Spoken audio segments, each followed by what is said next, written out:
الحمد لله رب العالمين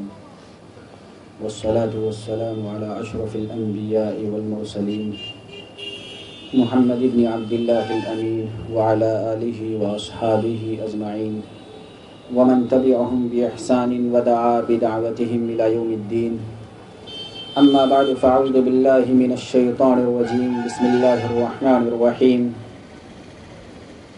قل إن كان آباؤكم وأبناؤكم وإخوانكم وأزواجكم وعشيرتكم وأموال اقترفتموها وتجارة تخشون كسادها ومساكن ترضونها أحب إليكم من الله ورسوله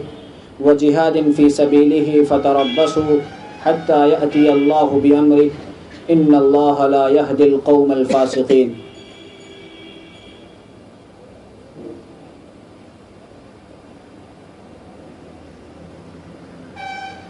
وقال النبي صلى الله عليه وسلم فضلت على الأنبياء بست أعطيت جوامع الكلم أو كما قال رسول الله صلى الله عليه وسلم.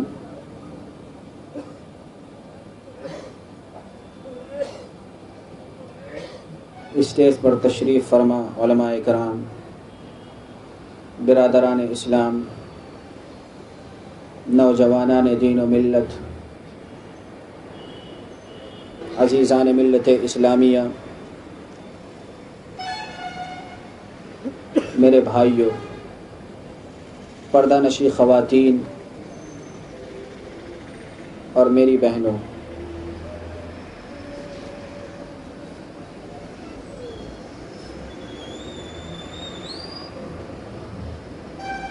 یہ کائنات اور کائنات میں نظر آنے والی ہر شے ساتویں زمین سے لے کر آخری اور ساتویں آسمان تک بسنے والی تمام مخلوقات، یہ سب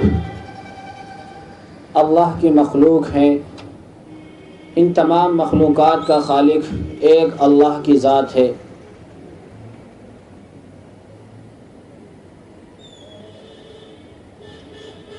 اس زمین اور اس دھرتی پر اللہ عز و جل نے سب سے زیادہ اشرف اور اعلیٰ، عقل مند، ہوشیار اور ذہین اور عقل سلیم کی مالک جو مخلوق اللہ نے پیدا فرمائی ہے وہ ہم اور آپ اور انسان ہیں، جنہیں اللہ تبارک و تعالی نے خیر و شر، نیکی اور بھلائی میں تمیز کی صلاحیت دی ہے. اچھائی اور برائی میں فرق کرنے کی اللہ نے صلاحیت اور لیاقت دی ہے.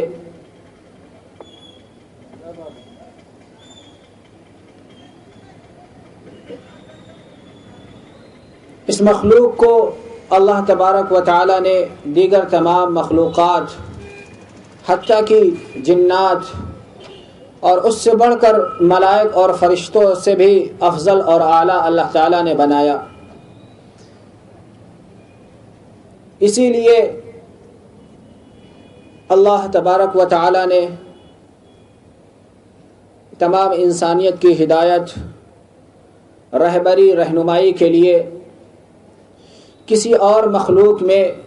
پیغمبر، نبی اور رسول اللہ نے نہیں بھیجے. یہ انسان ہی یہ واحد مخلوق ہے جس میں اللہ تبارک و تعالی نے اپنے پیارے پاک پیغمبروں اور نبیوں اور رسولوں کا سلسلہ جاری فرمایا. یہ انبیاء علیہم السلام انسانیت کی ہدایت کے لیے آئے تھے. وہ تو خود ہدایت یافتہ تھے، اللہ تبارک و تعالی نے ان کو پہلے سے ہی ہدایت یافتہ بنایا تھا، راہ راست پر تھے، انہیں کوئی ہدایت کی ضرورت نہیں تھی.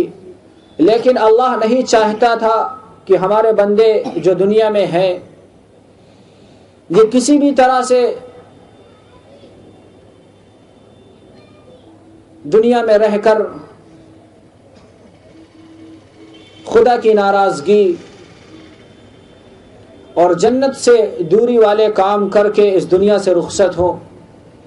اس لیے اللہ تبارک و تعالی نے انبیاء علیہم السلام کو بھیجا، جنہوں نے خیر اور شر میں تمیز کرنے کا طریقہ بتایا، اچھائی اور برائی میں فرق کرنے کا طریقہ بتایا، دنیا کیا ہے اور آخرت کیا ہے، موت سے پہلے کیا ہے اور موت کے بعد کیا ہے، زندگی کیا ہے اور موت کیا ہے، اس دنیا کی زندگی کیا ہے اور دنیا کے بعد کی زندگی کیا ہے، انسان کی پیدائش سے پہلے، اس کی ولادت سے پہلے کے مراحل کیا ہے اور ولادت کے بعد انسان اس دنیا میں آتا ہے،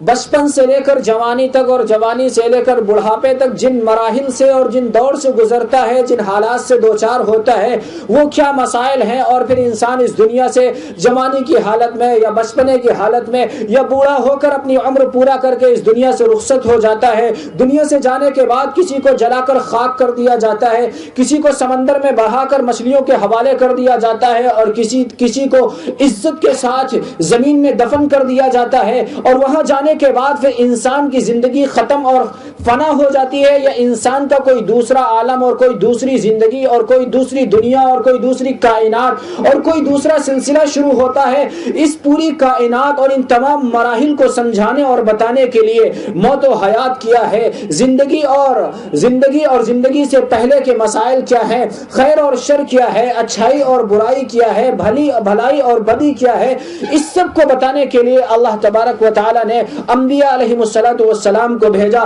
جس میں سب سے پہلے نبی اور پیغمبر حضرت آدم علیہ السلام جو اس دنیا کے سب سے پہلے نبی ہیں اور سب سے پہلے انسان بھی ہیں، اور اس میں سب سے آخر میں ہمارے اور آپ کے پیارے پیغمبر احمد مجتبی محمد مصطفیٰ خاتم الانبیاء تاجدار بطحہ مکی اور مدنی قریشی اور ہاشمی، آمینہ کے لال، عبداللہ کے لخت جگر، حسن حسین کے نانا جان حضرت عبداللہ اور حضرت علی کے نانا جان حضرت فاطمہ الزہرا، رقیہ، ام کلثوم اور حضرت زینب رضی اللہ عنہن اجمعین کے والد محترم، ازواج مطہرات کے شوہر اور تمام کائنات کے سردار، دو جہاں کے آقا، پیارے آقا محمد مصطفیٰ صلی اللہ علیہ وسلم آخری نبی بن کر اس دنیا میں آئے ہیں۔ اب ہمارے آقا محمد مصطفیٰ صلی اللہ علیہ وسلم کے بعد اس دنیا میں کوئی نبی، کوئی رسول، کوئی پیغمبر، کوئی فرستادہ، کوئی قاسد، کوئی ہدایت والا، کوئی رہبر، کوئی رہنما اس دنیا میں آنے والا نہیں۔ ہمارے آقا محمد مصطفیٰ صلی اللہ علیہ وسلم نے جو تعلیمات، جو دین، جو دھرم، جو اسلام، جو مذہب پیش کیا ہے، یہ قیامت تک لاسٹ ڈے، جو قیامت آخری دن اس دنیا کے فنا ہونے کے دن تک جو بھی انسان اس دنیا میں اور جو بھی جنات اس دنیا میں آئیں گے، ان تمام کی بھلائی اور برائی کا تمام مسائل کا حل اللہ تبارک و تعالی نے اس دین میں رکھا ہے۔ قرآن کہتا ہے ان الدین عند اللہ الاسلام، دین اللہ کے نزدیک صرف اور صرف اسلام ہے۔ ومن یبتغی غیر الاسلام دینا فلن یقبل منہ وہو فی الآخرۃ من الخاسرین، جو اس دین کے علاوہ کوئی دوسرے دین کو، اس دھرم کے علاوہ کسی دوسرے دھرم کو، اسلام کے علاوہ کسی دوسرے اور دین کا پالن کرنے والا اور اس کو ماننے والا ہوگا، وہ کامیاب نہیں ہوگا۔ قرآن مجید میں اللہ کے نبی صلی اللہ علیہ وسلم نے اعلان فرمایا، جب حضور صلی اللہ علیہ وسلم مدینہ منورہ سے مکہ المکرمہ تشریف لائے حج کرنے کے لیے، اللہ کے نبی صلی اللہ علیہ وسلم نے قرآن پاک کی زبانی اعلان فرمایا، الیوم اکملت لکم دینکم واتممت علیکم نعمتی ورضیت لکم الاسلام دینا، کہ آج دین مکمل ہو چکا ہے۔ امام مالک رحمت اللہ علیہ فرماتے ہیں، علامہ شاطبی رحمت اللہ علیہ اپنی کتاب الاعتصام میں نقل فرماتے ہیں، امام مالک رحمت اللہ علیہ جو مدینے کے رہنے والے امام ہیں، جو حضور صلی اللہ علیہ وسلم کے انتقال کے تقریباً 82 سال کے بعد پیدا ہوئے، وہ فرماتے ہیں، من ابتدع فی الاسلام بدعتا یراها حسنتا فقد زعم ان محمدا صلی اللہ علیہ وسلم خان الرسالہ، لان اللہ عز وجل یقول اليوم اکملت لکم دینکم واتممت علیکم نعمتی ورضیت لکم الاسلام دینا فما لم یکن یومئذ دینا فلا یکون هذا اليوم دینا۔ امام مالک فرماتے ہیں، جو دین نبی کے زمانے میں تھا وہی دین آج بھی ہے، جو شریعت اللہ کے نبی کے زمانے میں تھی وہی شریعت آج بھی ہے، جو نظام اس زمانے کے لیے تھا، امام مالک فرماتے ہیں وہی نظام، وہی شریعت، وہی قانون، وہی ضابطہ، وہی اصول اور وہی دین اور وہی اسلام آخری دن تک چلے گا اور قائم رہے گا۔ اللہ کا شکر و احسان ہے کہ اللہ کے پیارے پیغمبر محمد مصطفیٰ صلی اللہ علیہ وسلم نے جب آج سے تقریباً 1500 سال قبل مکہ مکرمہ میں 40 سال کی عمر میں اس دین کا اعلان فرمایا تھا حضور صلی اللہ علیہ وسلم نے۔ اس وقت سے لے کر اس وقت تک پوری دنیا اور پوری کائنات میں بسنے والے جتنے بھی انسان ہیں، ان تمام انسانوں میں جتنے دھرم اور جتنے مذاہب رائج ہیں، جن جن دھرم اور جن مذاہب اور جن دینوں کا وہ کو ماننے والے ہیں، ان میں سے کسی بھی دین کے ماننے والوں میں آج تک بھی کوئی ایسا بندہ نہیں گزرا ہے جس نے یہ اعلان کیا ہو کہ آخری رسول محمد اور احمد صلی اللہ علیہ وسلم کے بعد کوئی آیا ہے جو نبی بن کر آیا ہو، کوئی آیا ہے جو پیغمبر بن کر آیا ہو، کوئی آیا ہے جو رسول بن کر آیا ہو۔ کسی دھرم میں نہیں ایسا ہے، کسی بھی دین میں ایسا نہیں ہے۔ رسول اللہ صلی اللہ علیہ وسلم نے قرآن کی زبانی اعلان کر دیا تھا، ما کان محمد ابا احد من رجالکم ولکن رسول اللہ وخاتم النبیین وکان اللہ بکل شیء علیما، کہ رسول اللہ صلی اللہ علیہ وسلم یہ آخری نبی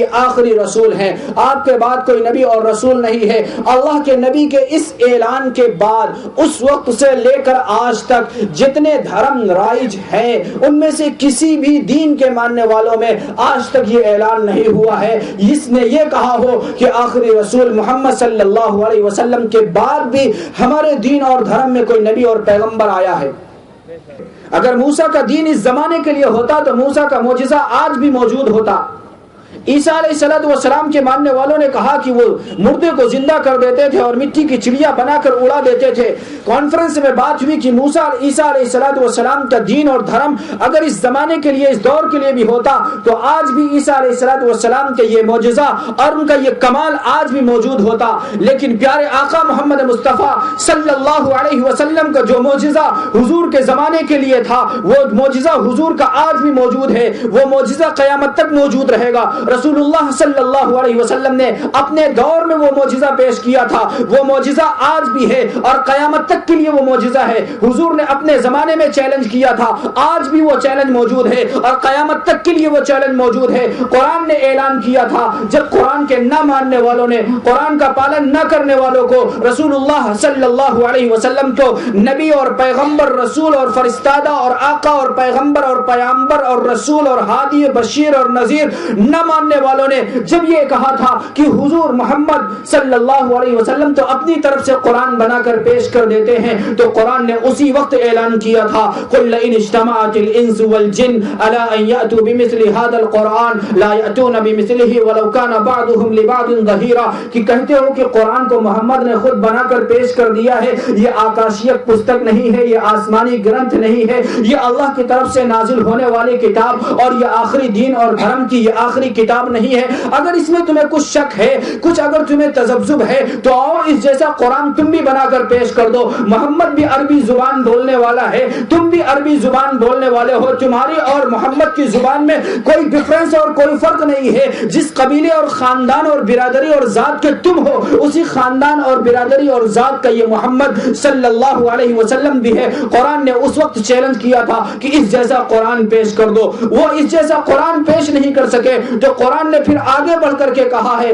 وَإِن كُنتُمْ فِي رَيْبٍ مِّمَّا نَزَّلْنَا عَلَىٰ عَبْدِنَا فَأْتُوا بِسُورَةٍ مِّن مِّثْلِهِ وَادْعُوا شُهَدَاءَكُم مِّن دُونِ اللَّهِ إِن كُنتُمْ صَادِقِينَ، اور دوسری جگہ پر فَأْتُوا بِعَشْرِ سُوَرٍ مِّثْلِهِ مُفْتَرَيَاتٍ وَادْعُوا مَنِ استطعتم مِّن دُونِ اللَّهِ إِن كُنتُمْ صَادِقِينَ، کہ اگر تم قرآن کو اللہ کی آخری کتاب نہیں مانتے ہو تو قرآن پاک میں 114 صورتیں ہیں، 114 ورسز ہیں، اس میں سے تم 10 صورتیں بنا کر پیش کر دو۔ پھر قرآن نے اور آگے چھوٹ دے دی کہ تم 114 تو بنا نہیں سکتے ہو، تم ایک ہی بنا کر پیش کر دو۔ پھر قرآن نے اور آگے اعلان کیا فَلْيَأْتُوا بِحَدِيثٍ مِّثْلِهِ، اس جیسا ایک سنٹنس بنا کر اگر پیش کر دو تو ہم مان لیں گے کہ یہ محمد کا بنایا ہوا کلام ہے، کیونکہ عربی تمہاری زبان ہے تو عربی زبان محمد مصطفیٰ صلی اللہ علیہ وسلم کی زبان ہے۔ یہ چیلنج محمد مصطفیٰ صلی اللہ علیہ وسلم کے زمانے میں تھا، یہ چیلنج آج کے ترقی یافتہ اس کمپیوٹرائز دور میں بھی یہ چیلنج موجود ہے، جہاں پر تمام بھاشاؤں اور تمام لینگویجز کو اور تمام زبانوں کو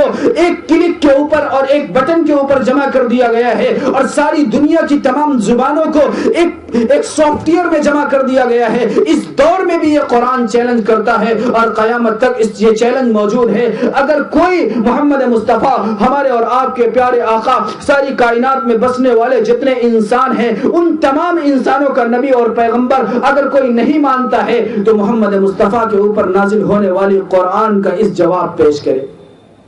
لیکن مسلمان قربان جاؤ محمد مصطفیٰ صلی اللہ علیہ وسلم کے اوپر نازل ہونے والی کتاب قرآن نے ایک جگہ نہیں کئی مقامات پر قرآن اعلان کرتا ہے۔ قرآن کہتا ہے الی الناس جمیعا، قرآن کہتا ہے وما ارسلناک الا رحمتا للعالمین۔ قرآن نے ایک مقام پر نہیں کئی مقام پر قرآن نے اعلان کیا ہے کہ یہ نبی اور پیغمبر صرف عرب کا نہیں ہے، یہ نبی اور پیغمبر صرف مسلمانوں کا نہیں ہے، یہ نبی اور پیغمبر کسی ایک علاقے کا نہیں ہے، یہ نبی اور پیغمبر کسی ایک قوم کا نہیں ہے، یہ نبی اور پیغمبر ہے جب سے آیا ہے اس وقت سے لے کر قیامت تک، اس دنیا کے آخری دن تک جو بھی انسان اور جو بھی جنات اس دنیا میں پیدا ہوگا ان تمام انسانوں اور جناتوں کی ہدایت اور رہبری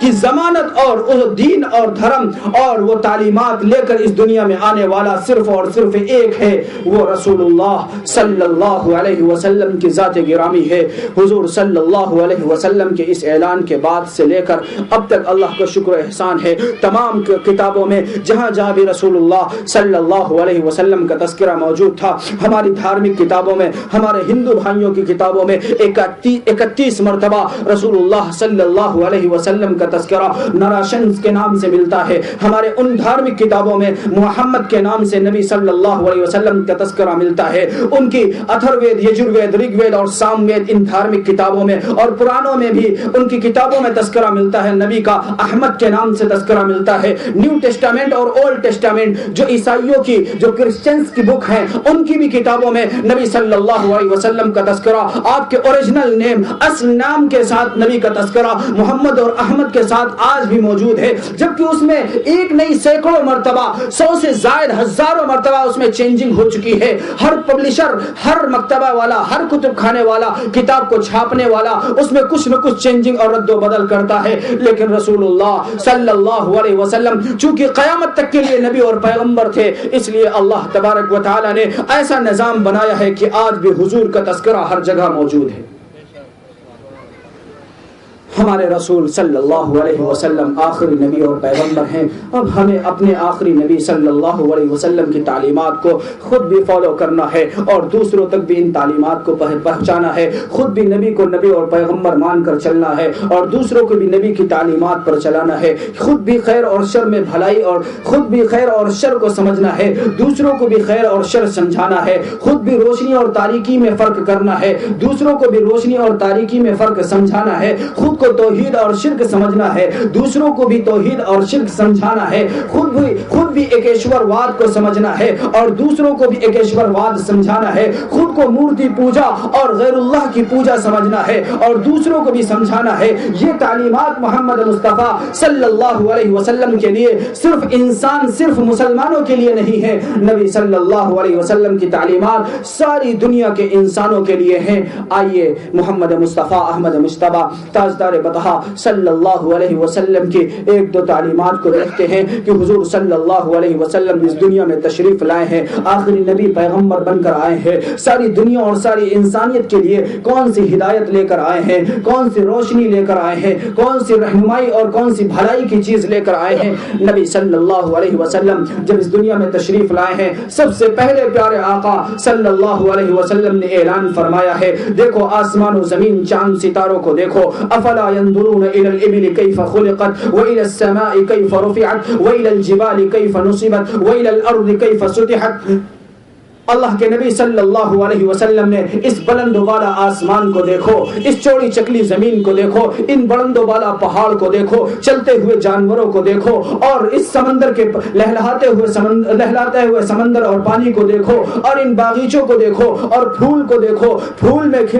کھلنے والے پھول میں ان پتیوں کی مہک کو دیکھو، اس کائنات میں جو بھی نظام چل رہا ہے اس سارے نظام پر غور کرو، کیا ہے کوئی ایک اللہ کے علاوہ جو اس کائنات کے نظام کو سنبھالے ہوئے ہو؟ یہ آسمان و زمین جو آپ کو نظر آ رہے ہیں، بغیر پیلر کے، بغیر کسی ستون کے اللہ نے 7 آسمانوں کو کیسے روک دیا ہے؟ اس چوڑی چکلی زمین کو اللہ نے کسی زلزلے اور طوفان سے ختم نہ کر دیا، یہ زمین اب بھی قائم ہے۔ کون ہے؟ ایک ہی وہی اللہ کی ذات ہوگی۔ یہ چمکتا دمکتا سورج اور یہ انگنت ستارے جو نکل رہے ہیں اور یہ دن میں نکلنے والا سورج جو اپنی روشنی وقت سے دے رہا ہے اور وقت پر ختم کر رہا ہے، اس کے پیچھے کون سی ذات ہے؟ کوئی ہوگی ایک ایک ذات جو ساری کائنات کی ذات ہوگی, جو ساری کائنات کو پیدا کرنے والی اور اسی کی مالک ہوگی اور اسی کو سب کچھ اچھائی اور برائی میں فرق کرنے والے طریقہ بتانے والی ذات ہوگی, وہ اللہ تبارک و تعالی کی ذات ہے, وہ اللہ عز و جل کی ذات ہے, وہ اللہ کی ذات ہے, وہ خدا کی ذات ہے,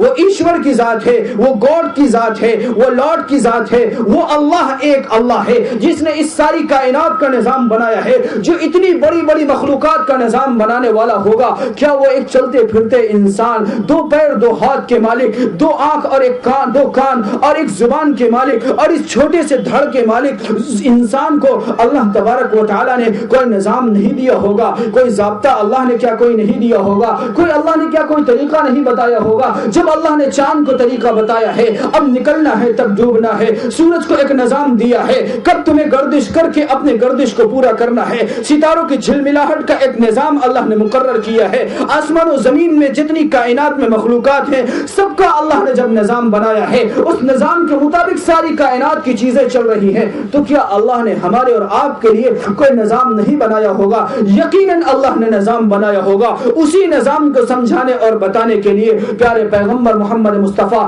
صلی اللہ علیہ وسلم تشریف لائے ہیں. حضور نے سب سے پہلے اعلان فرمایا, سب سے پہلے اعلان فرمایا, سب سے پہلے حضور نے بتایا ہے, سب سے پہلے حضور نے بتایا ہے, دیکھو ایک ہی اللہ کو ماننا, ایک ہی اللہ کو ماننا, ایک ہی اللہ کے سامنے سر ٹیکنا, ایک ہی اللہ کے سامنے سر ٹیکنا, ایک ہی اللہ کے سامنے سر ٹیکنا, اسی کو اپنا مالک ماننا, اسی کو اپنا خالق ماننا, اسی کو اپنا رازق ماننا. اصل مالک وہی ہے, اصل خالق وہی ہے, سچا رزق دینے والا وہی ہے, مال و دولت دینے والا وہی ہے. وَتُعِزُّ مَن تَشَاءُ وَتُذِلُّ مَن تَشَاءُ, عزت اور ذلت کا مالک وہی ہے. يَهَبُ لِمَن يَشَاءُ إِنَاثًا وَيَهَبُ لِمَن يَشَاءُ الذُّكُورَ.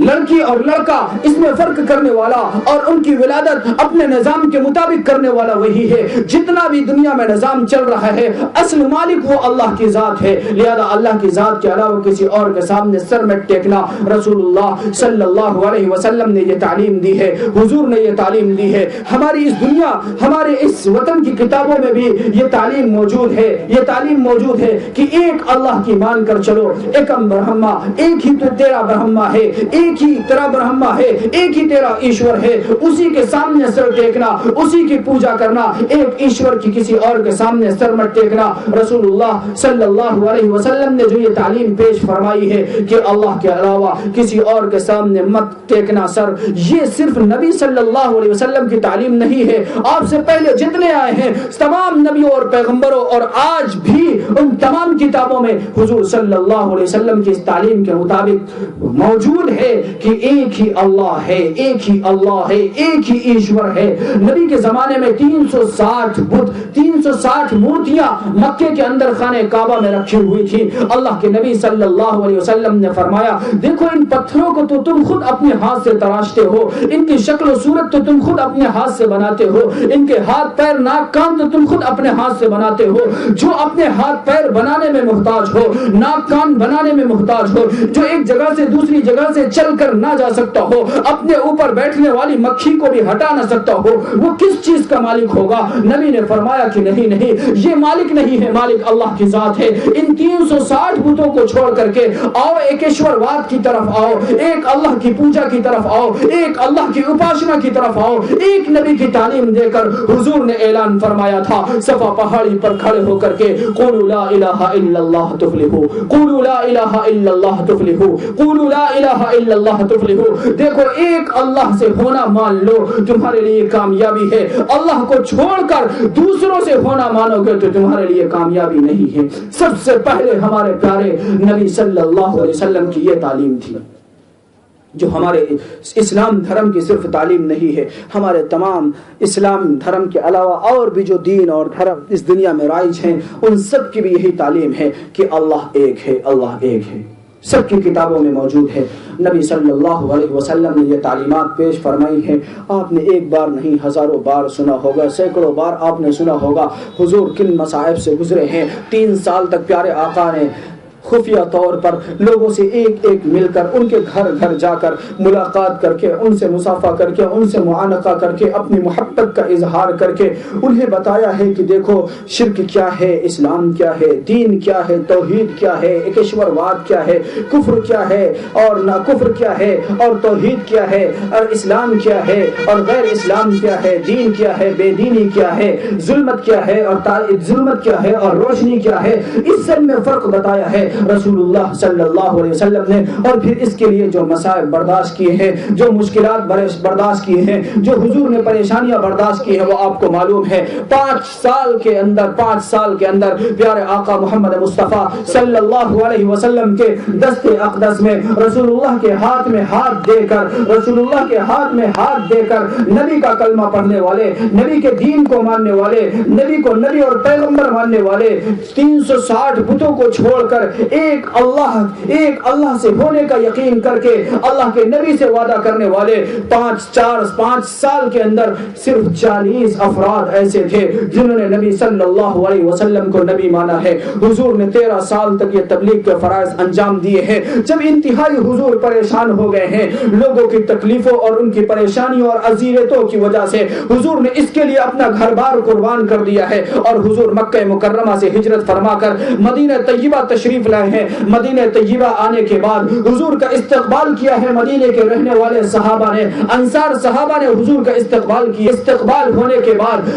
مدینہ طیبہ میں مکے کے رہنے والے بھی ہیں اور مکے دونوں بھائی مل کر آپس میں رشتہ داری نہیں ہے، آپس میں کوئی یاری نہیں ہے، آپس میں کوئی خاندانی رشتہ نہیں ہے، بغیر کسی خاندانی رشتے سے ایک اللہ کے رشتے پر کہ تیرا اللہ ایک ہے تو ہمارا اللہ بھی ایک ہے، یہ تیرا نبی اور پیغمبر ہے تو یہ ہمارا اور نبی اور پیغمبر ہے۔ اس ایک ایمانی رشتے کی وجہ سے وہ سارے بھائی محبت اور یگانگت کے ساتھ اس دین کی تعلیمات کو آگے بڑھاتے ہیں۔ محمد صلی اللہ تعالی علیہ وسلم کے اوپر اپنی فدائیگی کا اس طرح سے اظہار کرتے ہیں، اپنی محبت کا اور اپنی دلچسپی کا اور اپنے عشق کا صحابہ حضور سے اس طرح سے اظہار کرتے ہیں کہ ایک مرتبہ حضرت علی رضی اللہ تعالی عنہ سے پوچھتے ہیں، حضرت علی سے سوال کیا جاتا ہے، علی بتاؤ کیف کان حبکم لرسول اللہ صلی اللہ علیہ وسلم، تم کیسے نبی سے محبت کرتے تھے، رسول اللہ سے تمہارا عشق کیسا تھا؟ حضرت علی نے جواب دیا، کان واللہ احب الینا من اموالنا واولادنا وآبائنا وامہاتنا ومن الماء البارد علی الظما۔ اللہ کے پیارے نبی صلی اللہ علیہ وسلم کے چوتھے خلیفہ، اللہ کے پیارے پیغمبر کے داماد علی المرتضی سیدنا علی رضی اللہ عنہ نے فرمایا کہ رسول اللہ صلی اللہ علیہ وسلم سے ہم کو محبت ہمارے مال سے زیادہ محبت تھی، ہماری جان سے زیادہ محبت تھی، حضور سے ہمیں محبت اپنے باپ سے زیادہ تھی، حضور سے ہمیں محبت اپنی ماں سے زیادہ تھی۔ اور حضور حضرت علی فرماتے ہیں جس طرح سے پیاس کی حالت میں کوئی بندہ تڑپ رہا ہو، ایک قطرے کا محتاج ہو، سخت گرمی کا موسم ہو، چلچلاتی دھوپ میں کھڑا ہوا ہو، ریت سنسان بیابان میں ہو، جون کا مہینہ ہو، اس تپش اور موسم میں اس شدت کی گرمی کے اندر جس طرح سے ایک گھونٹ کا پانی کا محتاج پانی سے محبت کرتا ہے، اس سے ہزاروں درجہ گنا ہمیں رسول اللہ صلی اللہ علیہ وسلم سے عشق اور محبت اور پیار تھا۔ سیدنا علی رضی اللہ عنہ نے یہ جواب دیا ہے پوچھنے والے کو۔ حضرت علی رضی اللہ عنہ کا یہ جواب قاضی ایاز رحمۃ اللہ علیہ نے اپنی کتاب الشفاء بتعریف حقوق المصطفیٰ جلد نمبر 2 والیوم نمبر 2 اور پیج نمبر 568 568 پہ حضرت علی رضی اللہ عنہ کی یہ بات نقل فرمائی ہے۔ ایک مرتبہ حضرت عمر بن خطاب رضی اللہ تعالی عنہ تشریف فرما تھے، رسول اللہ صلی اللہ علیہ وسلم تشریف فرما تھے۔ سوال کیا گیا حضرت عمر بن خطاب رضی اللہ عنہ سے، اے عمر بتاؤ حضور سے تمہیں کیسا عشق ہے، آخر نبی اور پیغمبر سے تمہارا عشق کیسا ہے، حضور سے تمہیں محبت کیسی ہے؟ حضرت عمر بن خطاب نے کہا ساری کائنات سے زیادہ ہمیں نبی کی محبت اور نبی سے عشق ہے، لیکن اپنی جان سے زیادہ ہمیں نبی سے محبت نہیں ہے۔ حضور نے فرمایا لا یؤمن احدکم حتى اكون احب الیہ من والدہ وولدہ والناس اجمعین. اے عمر اس وقت تک تو کامل مومن نہیں ہو سکتا ہے جب تک اپنی جان سے زیادہ نبی سے محبت نہ کر. عمر بن خطاب نے اسی مجلس میں اقرار کیا یا رسول اللہ اب تک ہم آپ سے محبت کرتے تھے لیکن ابھی تک آپ سے محبت اپنی جان سے زیادہ محبت نہیں تھی. آج آپ کے فرمانے کی وجہ سے آپ کی محبت اپنی جان سے زیادہ ہمیں آپ محبوب ہو گئے ہیں. عمر بن خطاب فرماتے ہیں اب ساری کائنات کی دولت ایک طرف رکھو,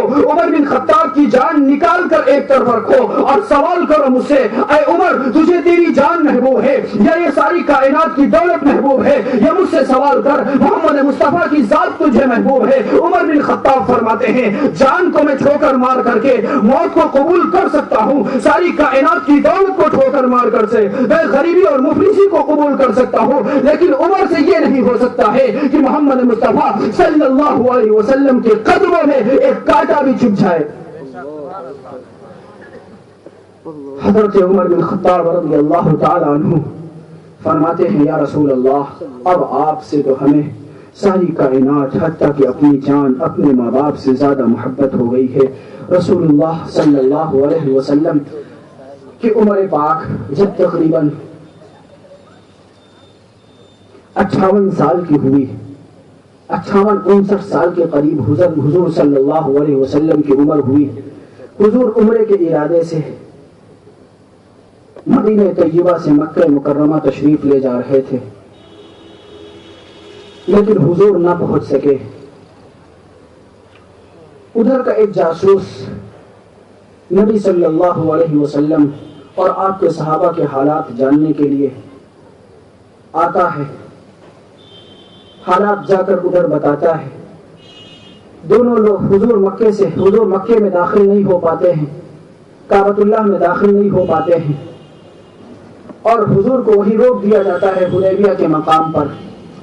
ادھر سے ایک قاصد آتا ہے اور مسلمانوں کے درمیان اور ان لوگوں کے درمیان میں صلح ہوتی ہے کہ اس سال تو آپ یہاں نہیں رہ سکتے ہیں اور عمرہ آپ نہیں کر سکتے ہیں, خانہ کعبہ میں داخل نہیں ہو سکتے ہیں, پھر کبھی آئیے گا خانہ کعبہ میں داخل ہوئیے گا. یہ آپس میں صلح ہوتی ہے. یہ صلح کرنے والے افراد واپس جاتے ہیں مکہ مکرمہ. وہاں جا کر کے لوگوں کو حضور صلی اللہ علیہ وسلم کی محبت اور عقیدت کا اور حضور سے عشق کا تذکرہ بتاتے ہیں کہ صحابہ جو حضور صلی اللہ علیہ وسلم کو ماننے والے ہیں وہ حضور سے کیسی محبت کرتے ہیں کہ نبی صلی اللہ علیہ وسلم تھوکتے ہیں تو حضور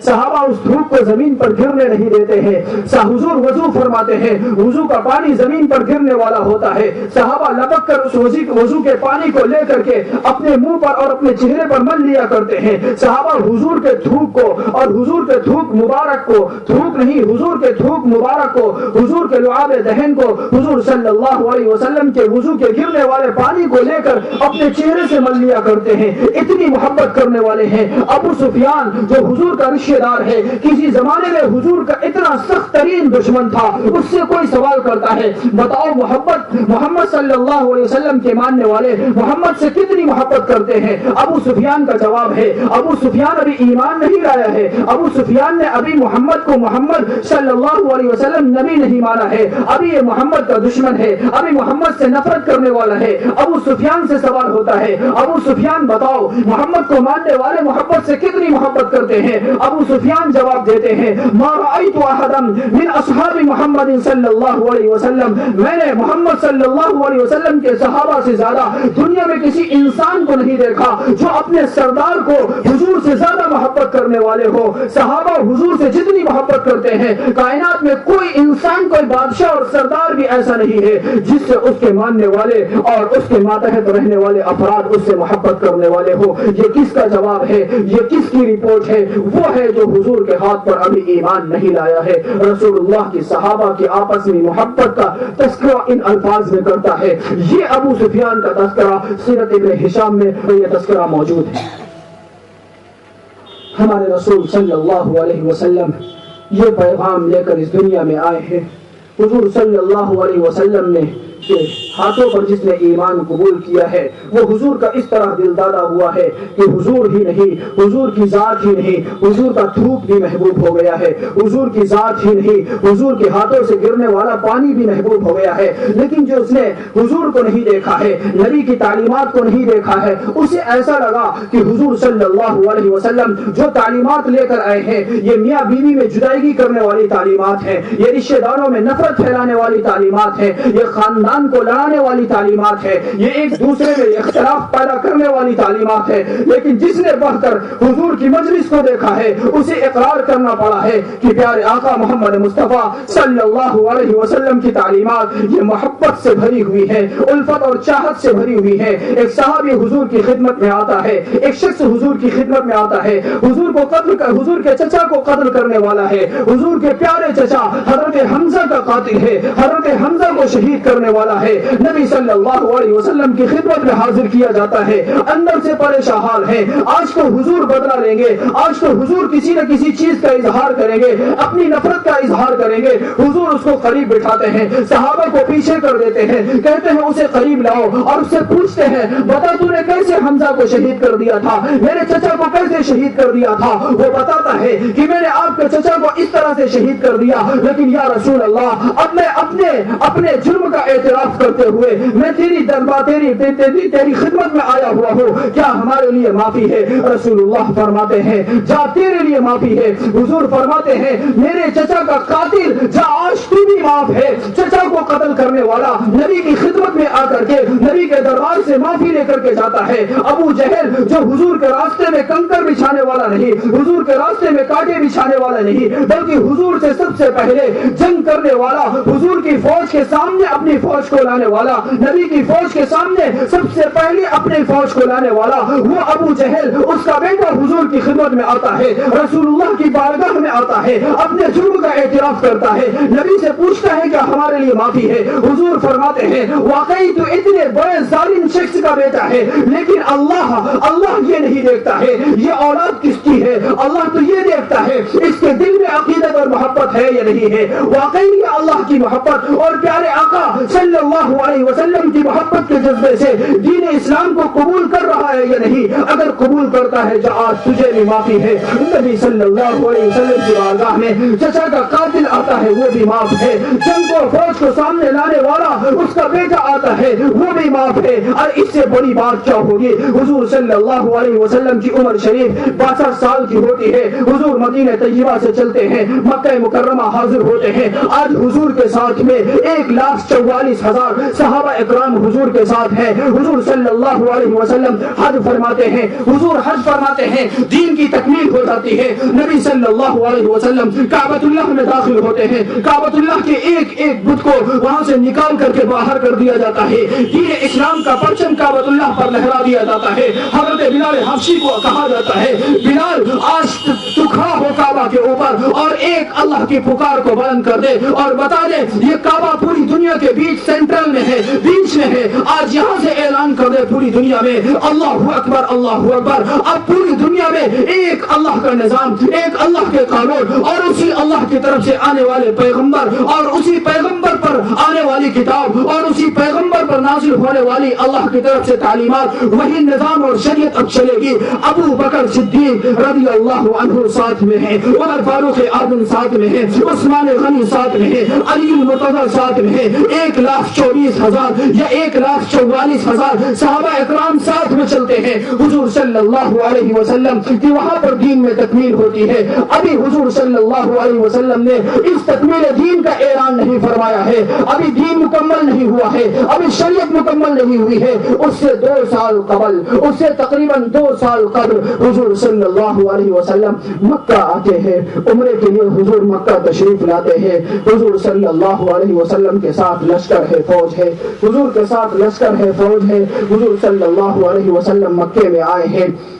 فوج کو دیکھ کر مکے والے پریشان ہو جاتے ہیں. اس مکہ میں رہنے والے وہ بھی ہیں جنہوں نے حضور کو گالی دی تھی. اسی مکہ میں رہنے والے اب بھی وہ لوگ زندہ ہیں جنہوں نے حضور کے راستے میں کانٹے بچھائے تھے. اس مکہ میں رہنے والے وہ بھی موجود ہیں جنہوں نے حضور کے اوپر چھت سے کوڑا پھینکا تھا. اس مکہ میں رہنے والے وہ بھی ہیں جو حضور کو قتل کرنے کے لیے بدر میں آئے تھے. اس مکہ میں رہنے والے وہ بھی افراد موجود ہیں جو حضور کو قتل کرنے کے لیے احد میں آئے تھے. اس مکہ میں رہنے والے وہ بھی موجود ہیں جنہوں نے حضور کو رسول اللہ کو اپنا گھر چھوڑنے پر مجبور کیا تھا, جنہوں نے حضور کو اپنا وطن چھوڑنے پر مجبور کیا تھا, جنہوں نے محمد مصطفیٰ صلی اللہ علیہ وسلم کو کعبہ سے دور ہونے پر مجبور کیا تھا. گھر سے, وطن سے, رشتہ داروں سے, خاندان والوں سے, رشتہ داروں سے دور ہونے پر جن لوگوں نے مجبور کیا تھا وہ سب موجود ہیں. حضور کو دندان مبارک کو, دانت مبارک کو شہید کرنے والے وہ بھی اسی مکہ میں موجود ہیں. حضور پہنچتے ہیں مدینہ طیبہ سے مکہ مکرمہ جاتے ہیں.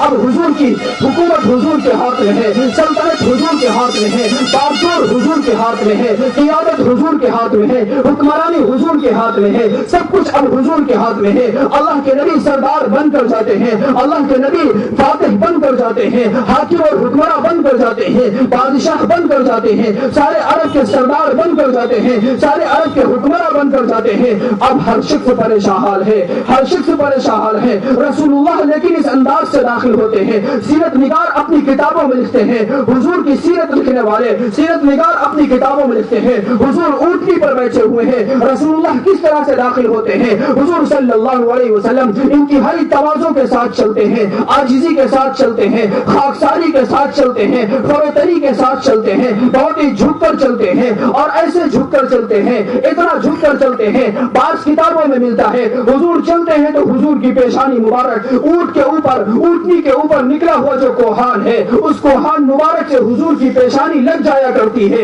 جو حکمراں ہوتا ہے وہ اتنا تواضع کے ساتھ نہیں چلتا ہے, جو بادشاہ ہوتا ہے وہ اتنا انکساری اور خاکساری کے ساتھ نہیں چلتا ہے. نبی صلی اللہ علیہ وسلم بتانا چاہتے ہیں دیکھو دولت کے مالک تم بن جانا, دیکھو سیادت اور قیادت کے مالک تم بن جانا, دیکھو حکمرانی تمہارے ہاتھ میں ہو جائے, دیکھو باغدور تمہارے ہاتھ میں ہو جائے, دیکھو ملک کے تم فاتح بن جاؤ, دیکھو تم قوم کے امام بن جاؤ, لیکن تمہارے اندر تواضع ہونا چاہیے, خاکساری ہونا چاہیے, عاجزی ہونی چاہیے, فروتنی ہونا چاہیے, جھکاؤ ہونا چاہیے. تمہارے اندر کسی کے دل کی نفرت نہ ہو, بغض نہ ہو, حسد نہ ہو, کینہ اور کپٹ نہ ہو, جلن نہ ہو, تمہارے دل میں کسی کی عداوت نہ ہو. رسول اللہ صلی اللہ علیہ وسلم اس تواضع کے ساتھ مکے میں داخل ہوتے ہیں اور مکہ مکرمہ میں داخل ہونے کے بعد نبی صلی اللہ علیہ وسلم وہاں جا کر اعلان فرماتے ہیں ہر شخص چھپا چھپا پھر رہا ہے, ہر شخص چھپا چھپا پھر رہا ہے, ہر شخص چھپا چھپا پھر رہا ہے. حضور فرماتے ہیں جاؤ جاؤ جاؤ لا تثریب علیکم اليوم, حضور فرماتے ہیں جاؤ جاؤ لا تثریب علیکم اليوم. اس کا ترجمہ یہ کیا جاتا ہے, اس کی میننگ یہ کی جاتی ہے جاؤ آج تم پر کوئی گناہ نہیں ہے. نہیں نہیں, اس کا معنی یہ نہیں ہے, اس کا معنی یہ ہے ارے بھائی آپ نے تو کوئی گناہ کیا ہی نہیں ہے, معافی کس بات کی ہے. جو کوڑا پھینکنے والا ہے نبی اس سے کہتے ہیں ارے تیرا گناہ کیا ہے, جو کانٹے بچھانے والا ہے حضور فرماتے ہیں لا تثریب علیکم اليوم, تیرا گناہ کیا ہے, تو ڈرتا کس بات سے ہے, حضور کے قتل کی سازش لے کر آنے والا ہے. حضور فرماتے ہیں لا تثریب علیکم اليوم, ارے تیری قتل کی سازش ہے لیکن تیرا یہ گناہ میں نہیں سمجھتا ہوں, یہ تو گناہ ہی نہیں سمجھتا ہوں, جا تیرے لیے معافی ہے. ارے معافی نہیں, حضور فرماتے ہیں لا تثریب علیکم اليوم, جب میں نے گناہ سمجھا نہیں ہے تو میں معافی کس بات کی ہے, جا آج تیرے گناہ کو میں گناہ ہی نہیں سمجھتا ہوں, پھر کس بات کی نفرت ہے, پھر کس بات کی عداوت ہے.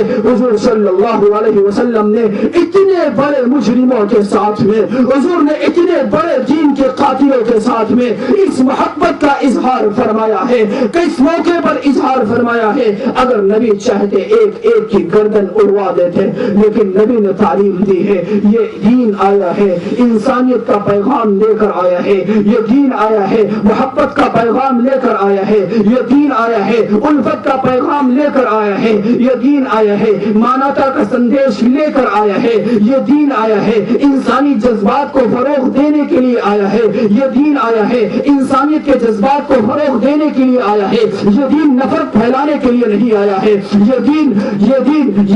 عداوت پھیلانے کے لیے نہیں آیا ہے۔ رسول اللہ صلی اللہ علیہ وسلم نے دین کو محبت کا نام دیا ہے، دین کو الفت کا نام دیا ہے، دین کو چاہت کا نام دیا ہے۔ اگر حضور نے تو انسانی جذبات کو کیسے فروغ دیا ہے، اور دیکھو نبی صلی اللہ علیہ وسلم تشریف لائے ہیں، حضور تشریف لائے ہیں، بعض قبیلوں میں آپ جائیں، بعض خاندان میں آپ جائیں، وہاں آپ دیکھیں گے بچی کے پیدا ہوتے ہی بچی کو درگور کر دیا جاتا ہے، زندہ زمین میں دفن کر دیا جاتا ہے۔ نبی صلی اللہ علیہ وسلم تشریف لائے ہیں، حضور فرماتے ہیں بیٹا ہو یا بیٹی ہو دونوں اللہ کی طرف سے ہوتا ہے، بیٹا ہو یا بیٹی ہو دونوں اللہ کی طرف سے ہوتا ہے۔ نبی نے فرمایا جو دو بیٹیوں کی کفالت کرے گا، ان کو صحیح تعلیم دے گا، اسلامی تعلیم دنیاوی تعلیم جو بھی ہے ان کو صحیح تعلیم دے گا، صحیح دینی تعلیم سے انہیں آراستہ کرے گا۔ حضور نے فرمایا دو بیٹیوں والا وہ جنت میں جائے گا۔ ایک صحابی کھڑا ہوتا ہے، یا رسول اللہ جس کی بیٹی ایک ہو وہ کیا جنت میں نہیں جائے گا؟ نبی فرماتے ہیں جس کی بیٹی ایک ہو وہ بھی جنت میں جائے گا۔ حضور فرماتے ہیں بیٹی کی کفالت کرنے والا جنت میں جانے والا ہے۔ حضور فرماتے ہیں بیوی کے منہ میں لقمہ رکھنے والا یہ بھی اللہ کی طرف سے اللہ کے انعامات پانے والا ہے۔ حضور فرماتے ہیں یہ لڑکی تیری ماں بن جاتی ہے، یہ بیٹی یہ لڑکی کسی کی ماں بن جاتی ہے، اس لڑکی کے قدموں کی تلے اللہ جنت رکھ دیتا ہے۔ بیوی بنتی ہے تو محبت کے جذبات اس کے دل میں اللہ رکھ دیتا ہے۔ بیٹی بنتی ہے تو اس کے لیے جنت میں جانے کا ذریعہ بنا دیتا ہے۔ کسی کی ماں بنتی ہے اس کے قدموں تلا اللہ جنت ہی رکھ دیتا ہے۔ اللہ کے نبی نے بیٹی کو زندہ درگور کرنے سے اس طرح سے دینی تعلیمات دے کر بتایا ہے۔ اور حضور کی خدمت میں ایک صحابی آتے ہیں، حضور کی خدمت میں ایک صحابی آتے ہیں اور کہتے ہیں یا رسول اللہ جب میں نے آپ کا کلمہ نہیں پڑھا تھا، آپ کے ہاتھ پر ایمان نہیں لایا تھا، اس زمانے کی بات ہے، اس دور کی بات ہے، ہمارے یہاں ایک لڑکی پیدا ہوئی تھی، ایک بیٹی پیدا ہوئی تھی، ہمارے دل میں یہ جذبات تھے، ہمارے دل میں یہ بات بار بار آ رہی تھی کہ ہمارے گھر میں کوئی میرا داماد بن کر آئے، یہ کیسے ہو سکتا ہے؟ کوئی ہمارے گھر میں داماد بن کر آئے، ہم کسی کے خسر اور سسر کہلائیں، میری بیٹی کسی کے یہاں بیاہ دی جائے، یہ مجھ سے نہیں ہو سکتا، میں کسی کو داماد نہیں بنا سکتا۔ شیطان بار بار میرے دل میں یہ وسوسے ڈالتا تھا۔ انہی شیطانی جذبات میں اس بیٹی کو میں لے کر جاتا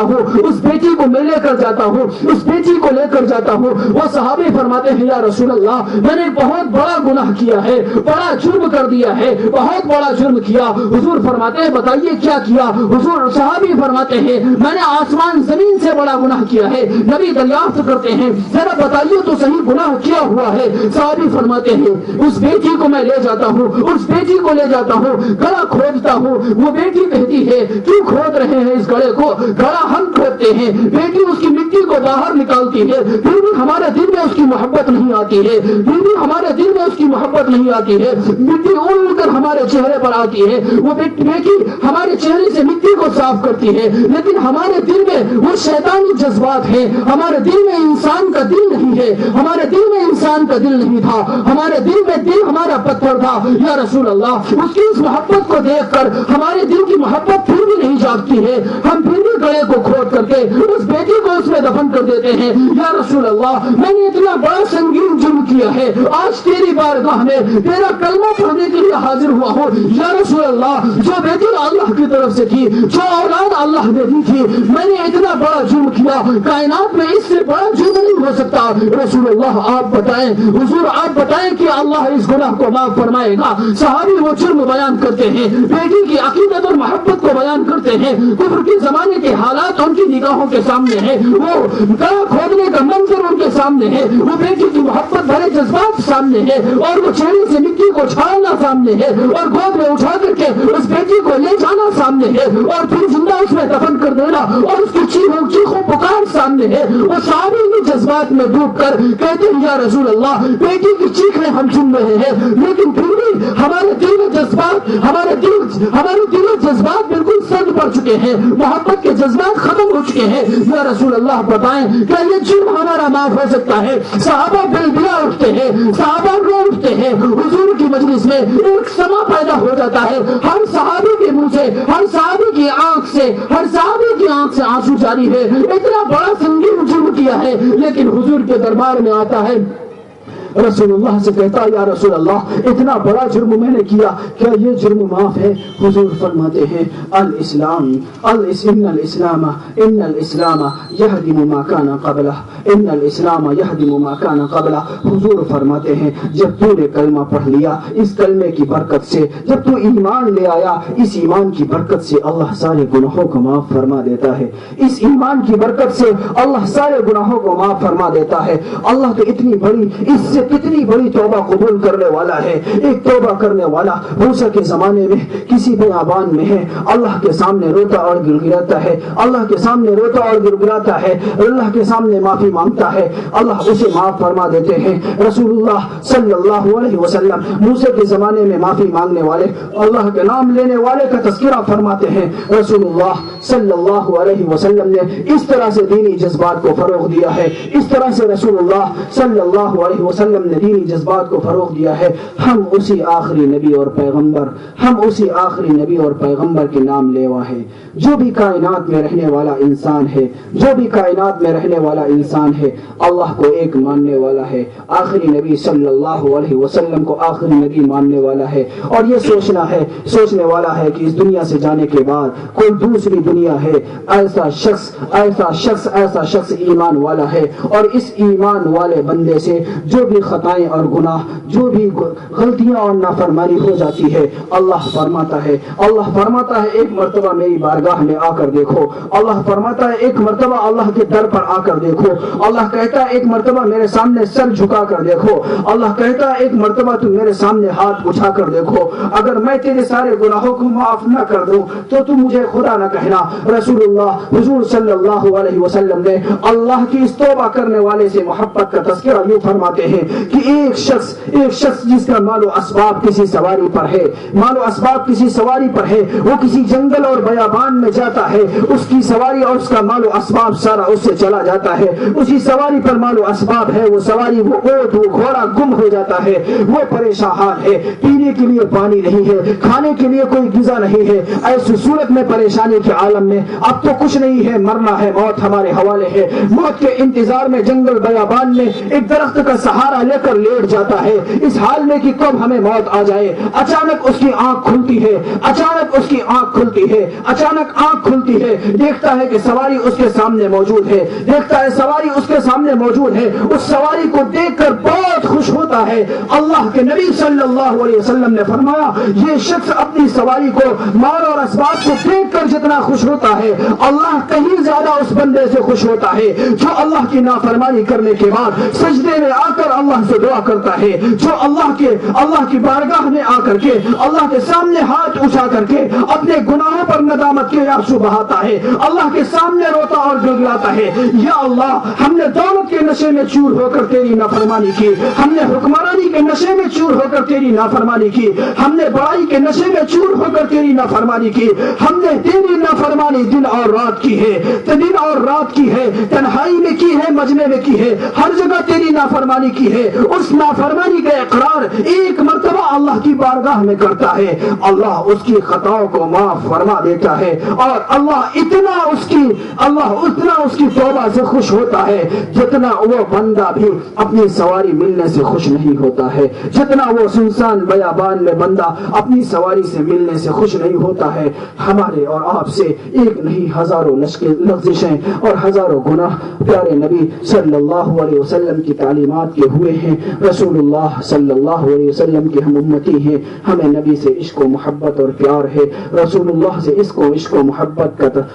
رسول اللہ صلی اللہ علیہ وسلم سے عشق و محبت کا تقاضا یہ ہے۔ ملا علی قاری رحمۃ اللہ علیہ اپنی کتاب مرقات المفاتیح جلد نمبر 2 کے اندر ملا علی قاری فرماتے ہیں کہ تم کہتے ہو نبی کی محبت ہے، علامت حب النبی صلی اللہ علیہ وسلم حب السنہ، وعلامت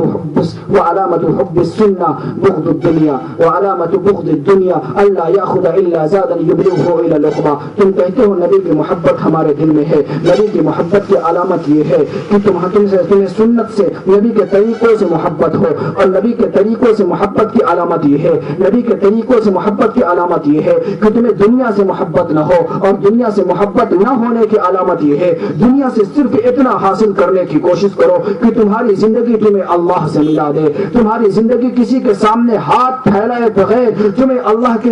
کے پاس پہنچا دے, اتنی دنیا حاصل کرو. یہ دنیا سے محبت نہ ہونے کی علامت ہوگی. ہم پیارے آقا محمد مصطفیٰ صلی اللہ علیہ وسلم سے محبت کرتے ہیں. اللہ تبارک و تعالی ہمیں اور آپ کو حضور کی سچی محبت نصیب فرمائے, نبی سے, نبی کی سنتوں سے اور نبی کے تمام تعلیمات سے محبت کرنے والا بنائے, اور جو گناہ, جو خطائیں اب تک کی زندگی میں جو لغزشیں ہو چکی ہوں ان تمام لغزشوں پر, ان تمام خطاؤں پر اللہ کے سامنے حاضر ہو کر, اللہ کی بارگاہ کے سامنے, اللہ کے بارگاہ میں آ کر, اللہ کی بارگاہ میں آ کر سجدے میں جا کر یا ایسے ہی ہاتھ اٹھا کر اللہ کے سامنے اپنے گناہوں کی معافی مانگے. کسی کو کوئی خبر نہیں ہے کل کی زندگی کی, کسی کو کوئی خبر نہیں ہے آگے آنے والے لمحات کی. ابھی خوشی کی مجلس میں ہے, کل غم کی مجلس اس کے گھر پہ ہوگی. کون جانتا ہے ابھی خوشی کی مجلس میں ہے, کبھی غم کی مجلس میں ہوگی, کل اس کا بھی غم منایا جائے گا. اس سے قبل کی ہمارا غم منایا جائے, اور خود ہم وہاں جانے کے بعد اپنی دنیاوی زندگی کا غم منائیں. اس سے پہلے ہم اپنے غموں کا خود اللہ کے سامنے اظہار کر دیں, اپنی خود گناہوں کا اللہ کے سامنے اظہار کر کے اللہ سے معافی مانگے. اللہ ہمارے اور آپ کے اور سب کے اللہ گناہوں کو معاف فرمائے, اور نبی سے اور اللہ سے سچی محبت نصیب فرمائے. اللہ ہمیں اور آپ کو عمل کی توفیق عطا فرمائے. وصلی اللہ تعالی علی خیر خلقہ محمد وآلہ وصحبہ اجمعین, وآخر دعوانا ان الحمد للہ رب العالمین.